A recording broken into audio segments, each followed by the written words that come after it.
Hello बच्चों, कैसे हैं आप लोग। मैं राजेश कुमार यादव ज्ञानदेव इंस्टीट्यूट में आप सभी का स्वागत करता हूं। जैसा कि क्लास 12th की मैथ में संबंध फलन की बात करते हैं। संबंध फलन क्या, संबंध यानी किसी भी फलन का, जैसे कोई फलन है, कोई फलन जाल मान लो यक्स का है, ये फलन है यक्स का।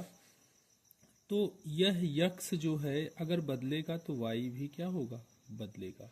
ठीक है, यह यक्स अगर बदलेगा तो वाई भी बदलेगा।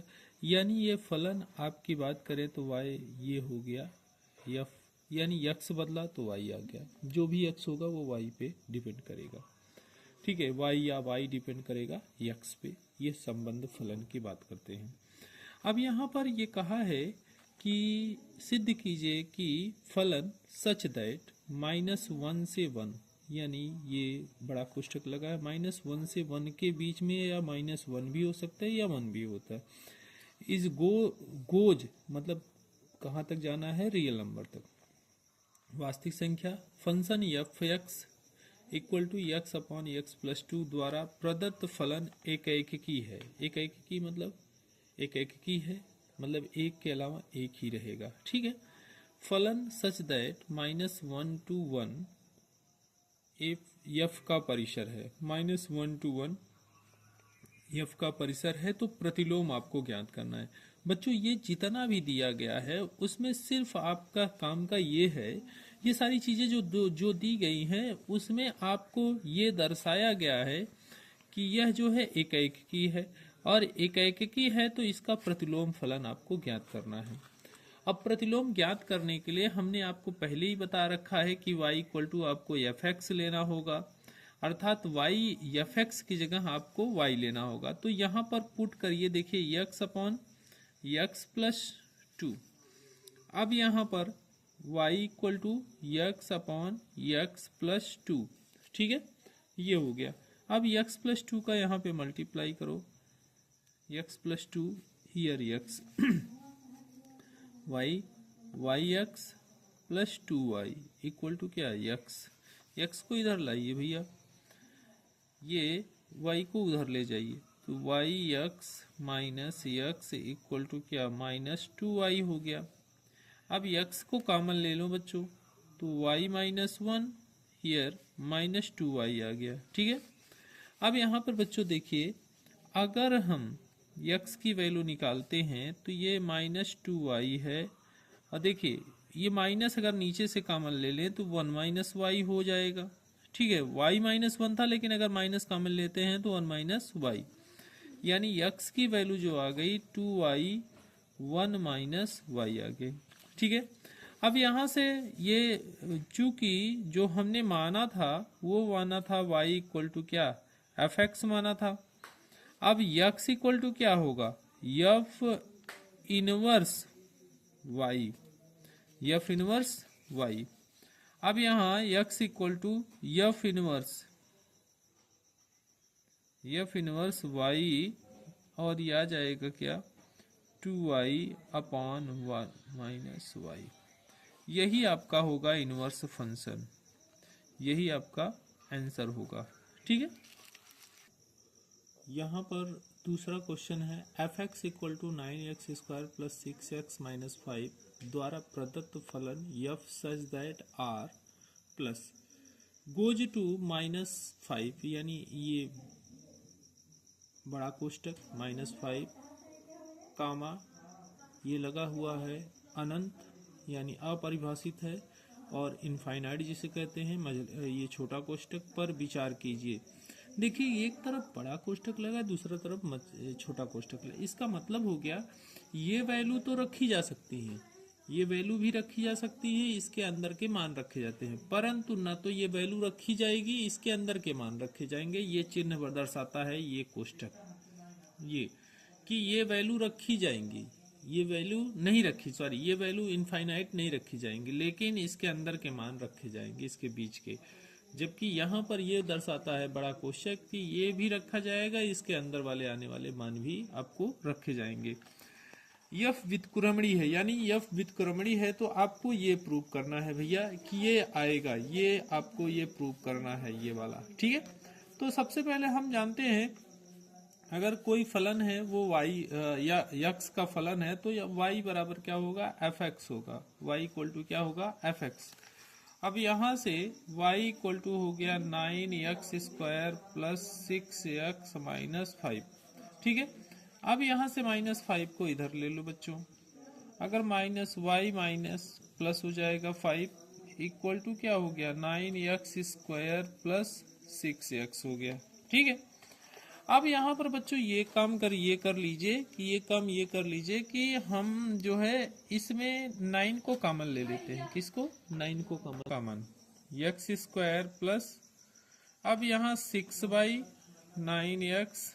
ठीक है, y प्लस 5/9, ये यहाँ पर x स्क्वायर प्लस, अब यहाँ पे देखिए आपको एक पूर्ण वर्ग बनाने की विधि बताते हैं। पूर्ण वर्ग में क्या होता है, सबसे पहले एक्स स्क्वायर का गुणांक 1 होना चाहिए। यहाँ पर एक्स स्क्वायर का गुणांक 1 है, मतलब गुणे में 1 होना चाहिए, है एक्स स्क्वायर का गुणांक 1 है। अब एक्स के गुणांक में 2 से भाग देना है, यानी 2/3 है। अगर इसमें 2 से भाग दोगे तो ये 2 और ये 2 कैंसिल हो जाएगा, 1/3 बचेगा। जो 1/3 बचा है उसका वर्ग कर दीजिए। 1/3 का वर्ग अगर आप करोगे तो कितना आएगा, 1/9 आएगा। यानी 1/9 को जोड़ना है और 1/9 को क्या कर देना है, घटा देना। बच्चों यहाँ पे देख लीजिए, ये सारी चीजें एक y प्लस 5 यानी पूर्ण वर्ग के रूप में बन गया। अब यहाँ पर x प्लस 1/3 का वर्ग माइनस 1/9, इसको इस साइड ले आइए बच्चों, इस साइड ले आइए। तो y plus 5 divide by 9 plus 1/9 equal to x plus 1/3 का होल स्क्वायर। बच्चों यहाँ तक तो हो गया। आप देख रहे हैं कि मैंने जो भी किया। अब यहाँ पर ये एलसीएम अगर आप लोगे तो ये लिखोगे y plus 6 divide by 9, x plus 1/3 का होल स्क्वायर। ठीक है, ऐसे लिखा। दोनों पक्षों का वर्गमूल ले लो, दोनों पक्षों का वर्गमूल ले लो। वर्गमूल ये कहता है, अगर पक्षों का वर्गमूल लोगे तो y प्लस 6 डिवाइड बाई 9 ये वर्गमूल में आ गया, और x प्लस 1/3 आ गया। ये वर्गमूल लोगे तो इसका वर्गमूल x प्लस 1/3। अब इसको जो है इस तरफ भेज दीजिए बच्चों। तो y प्लस 6, देखिए इसका वर्गमूल तो नहीं निकलेगा, लेकिन नीचे वाले का होगा 3 और माइनस 1/3। बच्चों यहाँ पे x की वैल्यू आ गई। अब यहाँ पर देखिए मिलाइए तो y प्लस 6 का रूट में है डिवाइड बाई -1 और अपान क्या हो गया 3 इक्वल टू x। ठीक है, अब यहाँ पर हम देखिए जानते हैं y इक्वल टू हमने लिया है f ऑफ x, तो x इक्वल टू क्या होगा, f इनवर्स y। अब f इनवर्स y यही वैल्यू जो है पुट कर दीजिए, यहाँ पर रख दीजिए।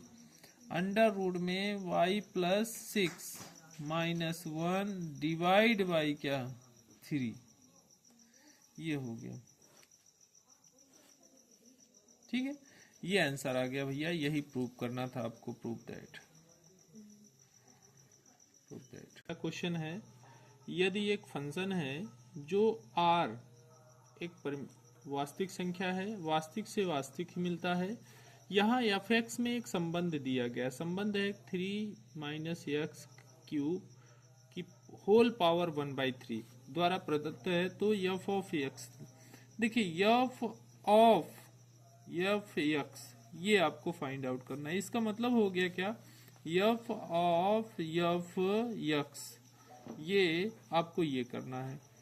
तो हमारे पास गिवन है, जो दिया गया है उसके बारे में थोड़ा सा नॉलेज लेते हैं। दिया गया है ये कि f of x will be 3 - x cube divide power 1/3।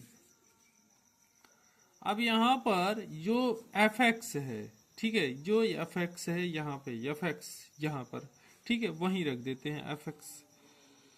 ठीक है, एफ एक्स की जगह हम रख देते हैं ये एफ ऑफ एक्स हो जाएगा। जैसे देखिए एक्स की जगह एफ एक्स, यही एफ ऑफ एक्स, ठीक है, ये ऐसे। और यहाँ पर क्या कर लेते हैं, 3 माइनस एफ ऑफ एक्स की पावर 3 की होल पावर 1/3, ठीक है, ये हो गया। अब इसी को एफ ऑफ एक्स कहते हैं, एफ ऑफ एफ एक्स कहते हैं, ठीक है, ये हो गया। अब यहाँ पर 3 माइनस एफ एक्स मतलब क्या, 3 माइनस एक्स क्यूब की पावर 3 मल्टीप्लाई होल की पावर 3,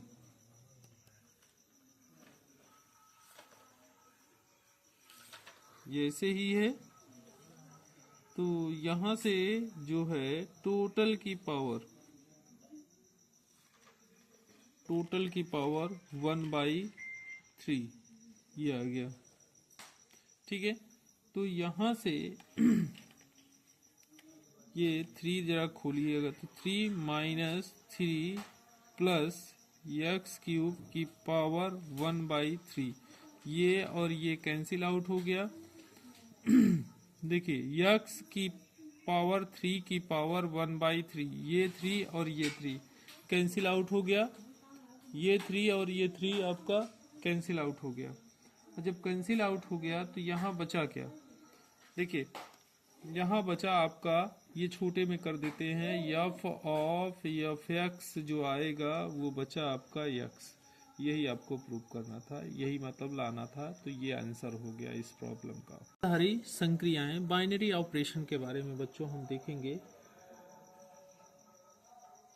हमारे पास हम स्कूल के दिनों में भी जानते हैं, हम 4 मूल संक्रियाओं के बारे में जानते हैं। 4 मूल संक्रियाएं, 4 मूल संक्रियाएं जो होती हैं उनमें हम इन्हीं संक्रियाओं में 2 संख्याओं के माध्यम से 4 मूल संक्रियाओं के बारे में पढ़ते हैं, ठीक है। 4 मूल संक्रियाओं में जैसे क्लास 12th की मैथ चल रही है तो उसमें द्विआधारी संक्रियाएं हैं, बाइनरी ऑपरेशन है। बाइनरी ऑपरेशन में हम पिछली कक्षाओं में या अभी तक जितनी भी कक्षाएं पढ़े हैं उसमें 4 ऑपरेशन लगाए जाते हैं। ये 4 ऑपरेशन जो है किन्हीं 2 संख्याओं पर डिपेंडेंसी होती है। 2 संख्याएं मान लीजिए a और b हैं और इन्हीं 2 संख्याओं को लेकर हम 4 ऑपरेशन करते हैं, 4 बाइनरी द्विआधारी संक्रिया करते हैं। जैसे कि संख्या अगर a और b को जोड़ा गया तो ये धनात्मक ऑपरेशन हो गया। संख्या a में से b को घटाया गया तो अर्थात द्वितीय ऑपरेशन हो गया। या संख्या a तथा b का गुणा किया गया तो ये तृतीय ऑपरेशन हो गया। या संख्या a भागे b किया गया तो ये चतुर्थ ऑपरेशन हो गया। ये 4 ऑपरेशन आपको दिए गए हैं, जिसमें ये एक चौथा ऑपरेशन में ये आपको लगाना पड़ेगा कि ये v की वैल्यू कभी भी 0 ना हो। अगर बटे में अगर 0 आ गया बच्चों तो इसका मतलब हो गया कि बटे में 0 आने का मतलब हो गया कि वो जो है संख्या अपरिभाषित हो जाएगी।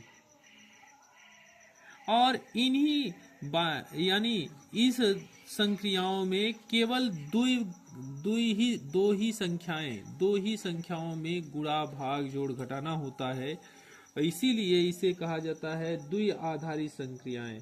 यानी योग भी होगा, गुणा भी होगा, अंतर भी होगा, ये सारी चीजें होती हैं। अब 2 आधारी संक्रिया को लिखते भी हैं कुछ ऐसे, जैसे ये लिखा है plus, such that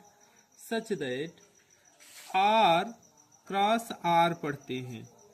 R cross R goes, यानी इन दोनों के मिलने से R ही बनेगा, कामा A कामा B, ठीक है। और ये goes to A plus B द्वारा परिभाषित है, ठीक है। ये आपका परिभाषित है। सेम सिचुएशन यहाँ पर माइनस की देख लीजिए, minus such that R cross R goes to R होगा, और यहाँ पर ए कामा बी, ठीक है। अब यहाँ goes to A minus B द्वारा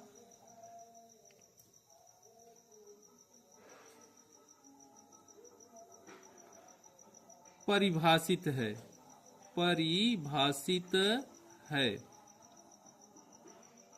ठीक है।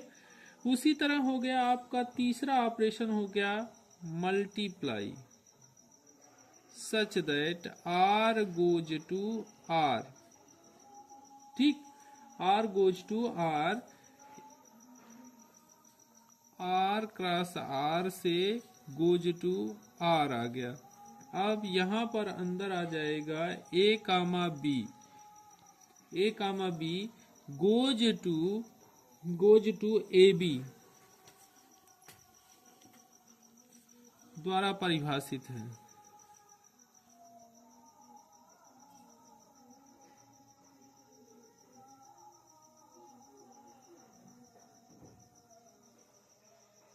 परिभाषित है, ये इसमें हो गया।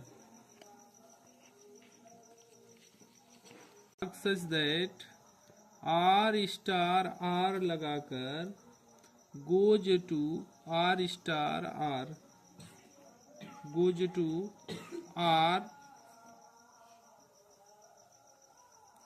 स्टार ही आने चाहिए, जो भी नंबर दें। अब ये आ गया A comma B goes to A by B, ठीक है। परिभाषित फलन एक द्विआधारी संक्रिया है। ये जो फलन है वह एक द्विआधारी संक्रिया है, बशर्ते यहाँ बी नॉट इक्वल टू क्या होना चाहिए, 0 होना चाहिए, ठीक है। ये आप में होना मस्ट है द्विआधारी संक्रिया के लिए, ये आप में होना मस्ट है, ठीक है। चीजें हो गई। आगे इसके देखते हैं